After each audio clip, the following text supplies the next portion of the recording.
Selamat berjumpa kembali sahabat Yud Kinanti, kini dan nanti kini beri yang baik, nanti menua yang baik. Kita mau belajar. Ada yang mengatakan temanya adalah komunikasi dan usia remaja. Ada yang mengatakan mulutmu adalah harimaumu. Salah mengelola, nanti dimakan oleh harimau yang dipelihara sendiri. Kita melihat bahwa cara berkomunikasi itu macam-macam. Seringkali kita punya problem mungkin dengan orang tua. Kita dianggap sebagai yang defensif. Mau benar sendiri, kita juga ngomong ke orang tua. Orang tua juga begitu. Sehingga seringkali nggak nyambung. Karena nggak nyambung itulah kemudian orang tua jadi marah-marah. Kemudian kita jadi defensif, bertahan. Akhirnya apa? Ya udah, diam saja. Nggak usah ngomong sama orang tua. Adele Faber dalam buku How to Talk So Teens Will Listen and Listen So Teens Will Talk mengungkapkan bahwa orang tua tidak bisa membuat remaja berhenti mengikuti tren, melindungi sahabat Yud Kinanti dari berbagai tantangan zaman atau menyelesaikan seluruh permasalahan. Namun buat orang tua nih dapat menciptakan iklim yang kondusif di rumah agar sahabat Yud itu bisa merasa bebas dan aman mengungkapkan perasaan mereka. Sekaligus lebih terbuka untuk bercerita mengenai perasaan, melihat sudut pandang. Jadi sebetulnya siapa ya yang harus dibimbing? Yaitu orang tuanya.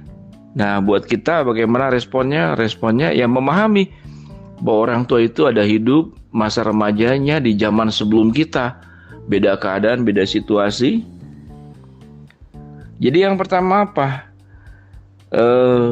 Mintalah kepada orang tua bahwa kita boleh menjadi diri sendiri. Jadi bukan kebebasan yang tanpa alasan, tapi bisa dipertanggungjawabkan. Jadi diskusikan, jadikan aku mama papa sebagai diri sendiri. Kemudian ngomong sama orang tua, jangan bentuknya perintah, bentuknya diskusi. Jadi artinya saya boleh berpendapat. Yang kedua, tetap tenang jangan emosional kalau orang tua memaksakan begitu kan. Jadi lakukan pendekatan yang tenang, bincang, jangan dikit-dikit nangis ya. Kalau main perintah dan segala macam biarin saja, kita bantu dulu apa yang menjadi tuntutan orang tua begitu kan ya.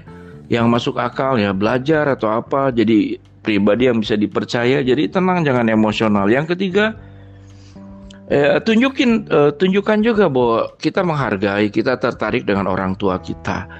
Kalau orang tua mungkin punya cara pendekatan yang berbeda, biasanya kan kita apa sih, kepo sih, apa sih, begitu kan ya. Itu yang pada umumnya. Akhirnya kita menghindar, menjaga jarak. Akhirnya karena menjaga jarak orang tua juga kesel, orang tua juga marah. Lalu makin memerintah kita, makin gak jelas, makin negatif sama kita. Jadi bagaimana caranya? Ya tunjukkan, ya ngobrolkan, bincangkan baik-baik, ya coba belajar tertarik, coba lihat sudut baik daripada nasihat orang tua itu. Kalau saya boleh mengatakan sahabat Yud bahwa orang tua tuh punya niat baik, namun seringkali cara menyampaikannya juga yang tidak baik. Kita juga punya niat baik, ingin jadi pribadi yang punya keleluasaan, punya zona menjadi diri sendiri, bisa memutuskan sendiri. Tapi juga menyampaikan itu juga harus dengan baik kepada orang tua.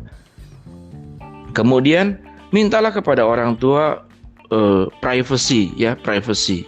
Jadi privacy itu belajar. Jadi kalau ada apa-apa tuh bentuknya jangan perintah, jangan larangan, tapi sampaikan kepada orang tua. Aku punya rencana begini-begini, cara belajarku begini, cara mengatur bergaulku begini, sampaikan, kemudian didiskusikan. Jadi kita yang memulai, tidak harus orang tua yang memulai. Ya kita sampaikan. Kemudian mama, papa, kalau dengan sikap mama papa seperti ini aku jauh lebih bisa terima. Oh apaan sih kamu belum banyak makan asam garam, mama papa jangan makan garam kebanyakan, nanti stroke. Bukan begitu. Artinya mama papa lebih banyak pengalaman. Jadi ribut ujung-ujungnya. Ya, mintalah privacy kepada orang tua. Itu adalah bagian-bagian. Jadi, sahabat Yud Kinanti, yang namanya komunikasi ini sebetulnya pembelajaran dari kita kecil, remaja, dewasa. Nanti waktu kita nanti dewasa juga komunikasi itu memegang peranan penting. Jadi bagaimana cara berkomunikasi seperti disampaikan tadi? Nah, salah satunya juga adalah belajar memahami dari sudut pandang dia. Kalau kita jeruk, lawan bicara kita itu semangka, jangan bicara terus jeruk. Yang semangka nggak tertarik. Sama juga kalau dia tuh semangka, kita jeruk. Dia ngomong terus semangka, ya kita juga nggak tertarik. Orang kita tertariknya ngomongin jeruk. Nah, bagaimana caranya? Kalau kita cuma bicara jeruk, kita nggak menguasai tentang semangka. Nah, semangka juga kalau bicara terus semangka, tidak tahu tentang jeruk. Kita bercerita, kalau semangka tuh begini, kalau jeruk tuh begini. Maka kita punya punya pemahaman bertambah.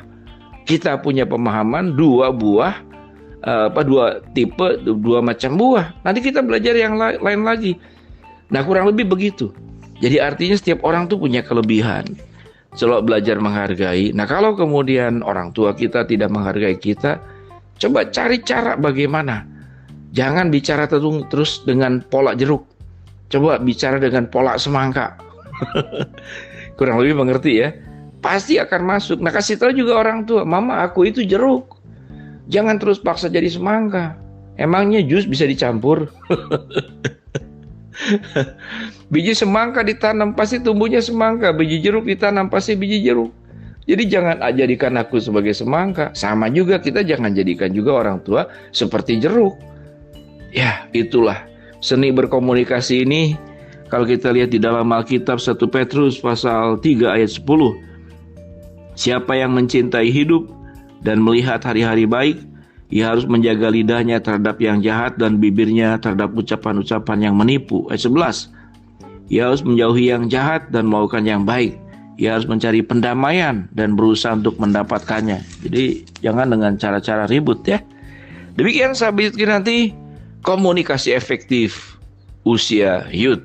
Sampai bertemu kembali. Kini dan nanti menabur yang baik, nanti menuai yang baik. Shalom.